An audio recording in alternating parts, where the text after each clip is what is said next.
یہ میرا خیال یہ کتاب بھی ہے. ڈاکٹر اختر اس کا عکس مجھے دکھا رہے تھے. اگر آپ ڈاکٹر اختر انجیلی اگر آپ تھوڑا سا اس پہ. جی جی ڈاکٹر اختر بالکل. میں ڈاکٹر پورن کی بات کو ہی آگے بڑھانا چاہتا ہوں. یہ بہت افسوس کی بات ہے کہ پاکستان میں ہم غالب کے خطوط پڑھاتے ہیں, سر سید کے خطوط پڑھاتے ہیں, پطرس بہاری کے خطوط پڑھاتے ہیں, لیکن ہم پیغمبر اسلام حضرت محمد پیس بی اپون ان کے خطوط نہیں پڑھاتے, کیونکہ ان کے 6 خطوط ہیں جو ان کی حیات میں لکھے گئے, اور میں ان کا میں آپ کو پہلے بتا دیتا ہوں اور پھر وہ کتاب بھی دکھا دیتا ہوں. ایک انہوں نے کویننٹ کیا تھا, کویننٹ عہد کو کہتے ہیں. ایک عہد کیا تھا آن حضرت نے منکس آف ماؤنٹ سائنائی, کوہ سینا کے جو کرسچن راہب تھے ان کے ساتھ, وہ پہلا عہد تھا. دوسرا عہد انہوں نے پرشیا کے مسیحیوں کے ساتھ کیا تھا, فارس کے ایران کے مسیحیوں کے ساتھ. تیسرا عہد انہوں نے ناجران کے ساتھ کیا تھا, کہ ناجران کے کرسچنز کے ساتھ. چوتھا عہد آپ نے پوری دنیا کے مسیحیوں کے ساتھ کیا تھا, جس کو ماؤنٹ کارمل مینوسکرپٹ کہتے ہیں. پانچواں عہد ان کا قائرو مینوسکرپٹ میں ہے. چھٹا عہد اسیرین کرسچنز کے ساتھ کیا تھا. یہ 6 کے 6 خطوط جو ہیں یہ اوریجنل ہیں, موجود ہیں, اور یہ 6 covenants آف پروفٹ محمد, اور یہ اوپر لکھا ہوا ہے 6 covenants of the prophet Muhammad with the Christians of his time, the primary documents. اور یہ ترکی اور اسپین اور انہی علاقوں سے یہ ایک خاص مہم چلی ہے, جس مہم کا نام ہے دی کویننٹ انیشیٹو, کہ آپ مسلمانوں کے لیے لکھا گیا ہے کہ آپ قرآن مجید پڑھتے ہیں, احادیث پڑھتے ہیں, آپ اس کے علاوہ سیرہ پڑھتے ہیں نبی کا, لیکن آپ حضرت Muhammad prophet of Islam peace be upon, جو انہوں نے خود اپنے ہاتھ سے 6 خطوط لکھے ہیں, آپ انہیں کیوں نہیں پڑھتے؟ اس لیے کیونکہ ان کو پڑھنے کے بعد وہ ان کا جو اخلاق ہے وہ ظاہر ہوتا ہے کہ انہوں نے کیا کہا ہے کہ کرسچنز کے ساتھ کیا کرنا ہے, ان کی عورتوں کے ساتھ کیسے رہنا ہے, ان کے گرجوں کا کیا کرنا ہے, ان کو ٹیکس دینا چاہیے یا نہیں. میرے پاس اتنا وقت نہیں ہے کہ میں ان چیزوں کا یہاں سے پڑھ کے, یہ انگلش میں ہے لیکن یہ عربی میں بھی موجود ہے, یہ اردو میں بہت سی زبانوں میں ہے, یہ پورا انیشیٹو ہے. لیکن بات یہ ہے کہ یہ ایک سیاسی ہتھ کنڈا ہے اردوغان کا, اور وہ بار بار, بے شک وہ کھلے عام یہ نہیں کہہ رہے, لیکن ان کا ہر عمل جو ہے, ہر سٹیپ جو ہے, ہر اقدام یہ بتا رہا ہے کہ وہ اپنے آپ کو سلطنت عثمانیہ کی وہ جو کھوئی ہوئی عظمت ہے, عظمت رفتہ ہے, وہ اس میں ڈھال کر اپنے آپ کو ثابت کرنا چاہتے ہیں کہ بالکل ویسے ہی جیسے سلطان محمد فاتح نے یہ کر دیا, میں بھی وہ کر سکتا ہوں, ترکوں نے یہ کر دیا, وہ کر دیا, وغیرہ وغیرہ. حالانکہ اس وقت وہ ترک جو تھے وہ مسیحی تھے, اور یہ اس وقت فاتح قومیں تھی جو باہر سے آئی تھی. لہٰذا اس کو دیکھنے کے لیے بہت امپورٹنٹ ہے, بہت ضروری ہے کہ ہم اس کو سیاسی تناظر میں دیکھیں. یہ ایک خوف زدہ سیاست دان کا ہتھ کنڈا ہے جو استنبول میں ہار چکا ہے. اکانومی اس وقت بیٹھی ہوئی ہے, صرف ترکی کی نہیں پوری دنیا کی, لیکن ترکی کی بھی, ان کی اپنی, جیسے پروڈنٹ صاحب بتا رہے تھے, ان کی پارٹی کی مقبولیت کم ہو رہی ہے. لہٰذا یہ بس ادھر ادھر ہاتھ پاؤں مارنے کے ہیں. میں آخر میں ڈاکٹر صاحب میں آپ سے یہ پوچھنا چاہوں گا, سوری, یہ جو اس کے لیے ادغام کے لیے یہ ہو سکتا ہے کہ یہ سیاسی ایشو ہے, اس کے لیے ہو سکتا ہے, اس کے لوگوں کے لیے, اس کی جماعت کے لیے, کیا یہ دوسروں کے لیے بھی سیاسی ایشو ہے؟ کیونکہ آپ اگر تھوڑا سا دیکھیں تو وہاں سے ایک باقاعدہ کرسچن کو نکالا گیا, اب 0.4 تقریباً کرسچن ہے ترکی, جو جہاں پہ خالصتاً کرسچن سٹیٹ تھی اور سارا. اب جو سامنے اگر دیکھیں ہم لوگ تو جو یونان, کچھ دیر پہلے یونان نے مسلم وہاں پہ ٹرانسفر کیے ہیں اور وہاں سے کرسچن وہاں آئے ہیں جو اس طرح کوئی مشکلات کا شکار تھے. تو پھر میں اسی طرف جاؤں گا کہ یونان نے بھی ایک لابنگ, اور یورپین سارا اور دوسرے سارے اس وقت اس کی مخالفت کر رہے ہیں. کیا ہم پھر بھی اس کو سیاسی ایشو, ان کا تو سیاسی ایشو ہو سکتا ہے, کیا ہمارے لیے بھی سیاسی ایشو ہی ہے یہ؟ جی سیمسن صاحب, ہمارے لیے یہ سیاسی ایشو نہیں ہے. ہم اس کو تاریخ کے دھارے میں دیکھتے ہیں اور ہمارے لیے یہ بالکل مذہبی ایشو ہے، ہمارے لیے یہ روحانی ایشو ہے، ہمارے لیے یہ تاریخی ایشو ہے. لیکن دیکھیں جب بھی کوئی اس طرح کی پولیٹیکل بارگننگ ہوتی ہے تو اس میں بعض اوقات لینے کے دینے پڑ جاتے ہیں. ساری دنیا جانتی ہے کہ ترکی کب سے یورپین یونین میں انٹری کرنے کی کوشش کر رہا ہے، یورپین یونین کا ممبر بننے کی کوشش کر رہا ہے ترکی، جبکہ انگلستان وہاں سے نکل گیا ہے اور بھی چند ممالک ہیں جو نکلنے کی کوشش کر رہے ہیں. لیکن ترکی کے جو مختلف جو ان کی ضروریات ہے، کیا اسے کہتے ہیں، ان کی جو ریکوائرمنٹس ہیں وہ پوری نہیں کر سکتے تھے. اب یہ جو قدم اٹھایا اردگان نے، آپ سمجھیں کہ اس کی وجہ سے عالم اسلام میں، اور وہ بھی میں سارے عالم اسلام کی بات نہیں کر رہا، بہت سے میرے مسلمان دوست جو ہیں ان کے فون آئے ہیں اور وہ کہہ رہے ہیں کہ یہ غلط قدم اٹھایا گیا ہے. وہ اس لیے نہیں کیونکہ وہ مسیحیوں کے ساتھ ان کی ہمدردیاں ہیں، وہ بھی چند ایک کی ہوگی، لیکن اکثر جو کہہ رہے ہیں غلط قدم اٹھایا گیا ہے وہ اس لیے کہہ رہے ہیں کیونکہ یہ ترکی کو، اردوغان کو تو شاید یہ فائدہ ہو لیکن ترکی ایز اے نیشن اس کو مہنگا پڑے گا. ایک تو یورپین یونین میں آنے کی وجہ سے یہ جو چیز ہے یہ اب چند اور سال آگے نکل جائے گی، پہلی بات.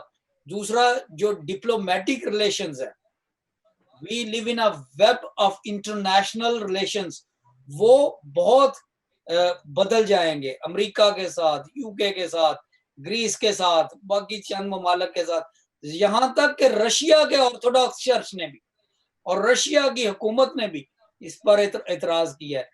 آرتھوڈاکس کرسچینٹی جو ہے وہ ترکی سے نکلی تھی.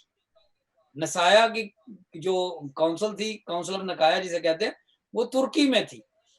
ہیگیا صوفیہ جو تھا، آیا صوفیہ جو تھا، یہ ہمارے لیے سب سے بڑی کرسچین یونیورسٹی تھی، اسٹیٹ کی سب سے بڑی ایڈمنسٹریٹو سینٹر تھا، یہ بہت کچھ تھا.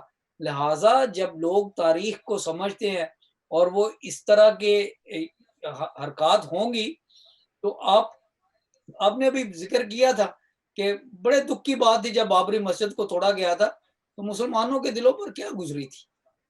ٹھیک ہے، بس یہ اسی طرح کا معاملہ ہے کہ ہمارے عبادت خانے جو ہیں، ہماری عبادت گاہیں جو ہیں، وہ ایک ٹیکٹیکل پلیس آف جگہیں ہوتی ہیں جہاں پہ ہمیں اپنے مذہب کو ایک آبجیکٹ میں نظر آتا ہے ہمارا مذہب، اور وہاں پہ سلیبیں تھیں، وہاں پہ تصاویر تھی، وہاں پہ آئیکونس تھے، تومار تھے، کتابیں تھی، بہت کچھ تھا.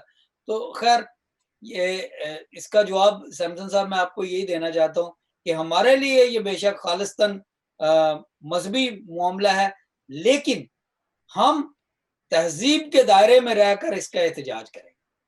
اس میں میری طرف سے آخری سوال ہے سیمسن صاحب، آپ کی اجازت سے آپ دونوں کے لیے، دونوں مہمانوں کے لیے، اوریا مقبول جان کسی تعارف کے محتاج نہیں، پاکستان کے صحافی ہیں اور میڈیا پہ بہت ایکٹیو ہوتے ہیں. انہوں نے یہ سوشل میڈیا پہ بھی بڑا یہ وائرل ہے، انہوں نے کہا کہ جناب کوئی بھی مسیحیوں کی طرف سے تو کوئی بول ہی نہیں رہا اس بات پہ، یہ ہمارے اپنے ہی چند سیکولر حلقے جو ہیں یہ بات کر رہے ہیں، ادروائز کسی مسیحیوں کو تو اس بات کی کوئی تکلیف نہیں ہے، وہ تو خوش ہیں. تو جیسا ابھی آپ نے آرتھوڈاکس چرچ کے بارے میں، تو یہ روس کی طرف سے اس پہ بڑا سخت تحفظات کا اعتراض کیا، اور ترکی کے اپنے جو نوبل انعام یافتہ مصنف ہے، میں نام شاید تھوڑا غلط پڑھ جاؤں، اور ہان پالک، انہوں نے کہا کہ لاکھوں سیکولر جو ہیں اس فیصلے پر رو رہے ہیں مگر ان کی آواز کوئی نہیں سنے گا. اسی طرح ترکی کی حزب اختلاف نے سخت احتجاج اس بات پہ کی ہے. مشرقی آرتھوڈکس چرچ جو ہے اس نے اعتراض کیا ہے. یونان کی وزیر ثقافت نے اس بات پہ بیان دیا ہے کہ یہ بالکل غلط ہوا ہے. اسی طرح یونیسکو کے ڈائریکٹر نے خط لکھا ہے اور بہت سے لوگوں نے کہا ہے. تو یہ یورپ کا ایک اپنا طریقہ ہے آگے چلنے کا، بات کرنے کا. تو یہ آہستہ آہستہ وہ، میں نہیں سمجھتا کہ یہ معاملہ یہیں پہ ٹھپ ہو جائے گا. تو سر اس کے بارے میں کیا فرمائیں گے آپ؟ بات یہ ہے کہ پاکستان کو صرف ایک زبان کی سمجھ آتی ہے اور وہ جو پاکستان میں اکثر بولی جاتی ہے. آپ نے دیکھا ہے کہ وہاں پہ اسمبلی میں بھی بات نہیں کرتے, وہ کرسیاں پھینکنا شروع کر دیتے ہیں اور پھر کہتے ہیں جی آج بہت اچھی ڈیبیٹ ہوئی ہے. مقبول عوریہ جان سے میں چاہتا ہوں کوئی پوچھے کہ وہ کتنے انٹرنیشنل چینلز دیکھتے ہیں اور انہوں نے کتنے انٹرنیشنل جرنلز کا مطالعہ کیا ہے اس کے بعد, اور یونیسیف سے اور یونیسکو سے نکلنے والے جو بیانات ہیں وہ پڑھے ہیں کہ نہیں پڑھے. دیکھیں بات یہ نہیں ہے کہ کتنے جلاؤ گراؤ کتنا ہوا ہے, کتنی مسجدوں کو زخمی کیا گیا, کتنے چرچز کو آگ لگائی گئی ہے.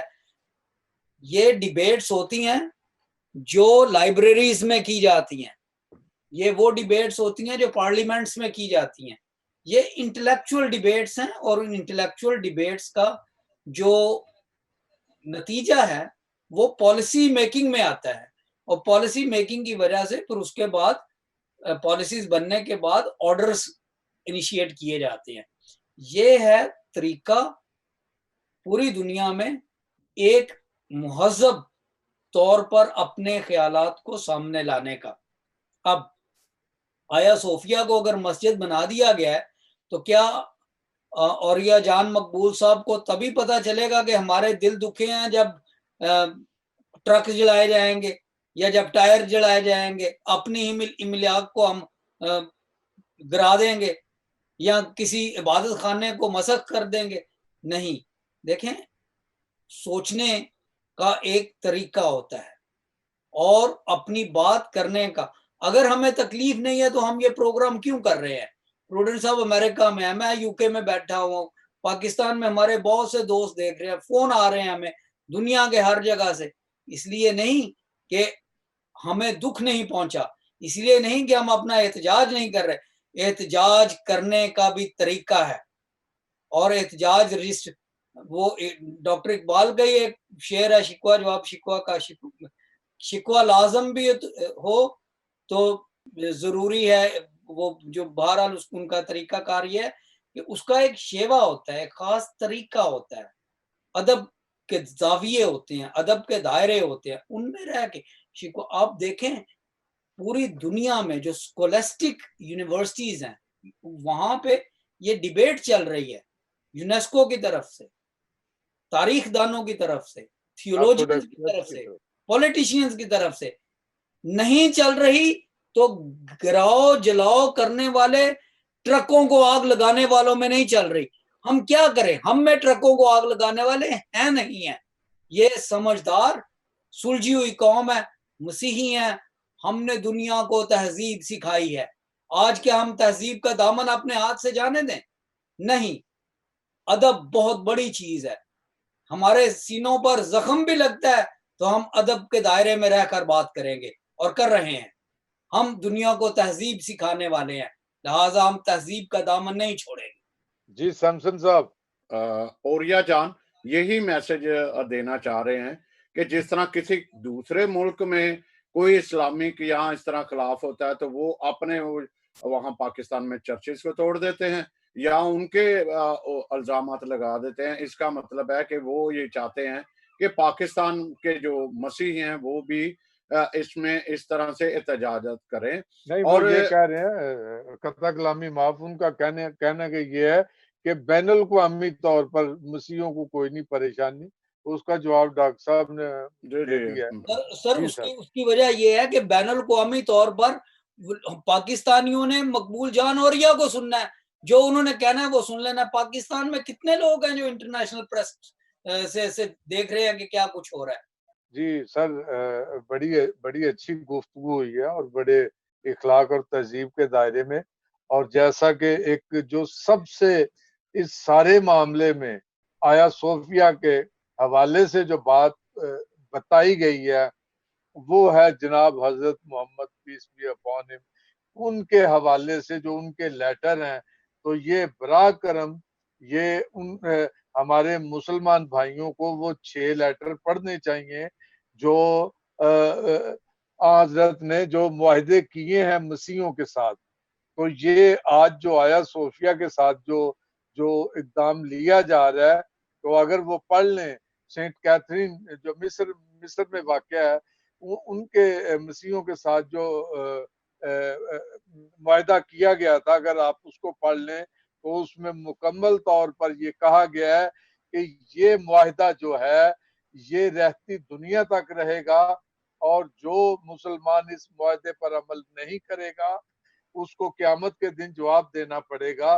تو اس میں یہ معاہدے میں یہ شک شامل ہے کہ مسیحوں کی جو عبادت گاہیں ہیں ان کو نقصان نہیں پہنچایا جائے گا، نہ ان سے چھینی جائیں گی۔ جی شکریہ صاحب۔ سامسن صاحب، ایک ضروری بات اس سے پہلے کہ ہم پروگرام ختم کریں، ایک بات بیان کی جا رہی ہے میڈیا پہ، خاص طور پہ پاکستان میں، کہ یہ اس پہ اعتراض نہیں کرنا چاہیے اس قدم پہ، کیونکہ یہ خریدا گیا تھا۔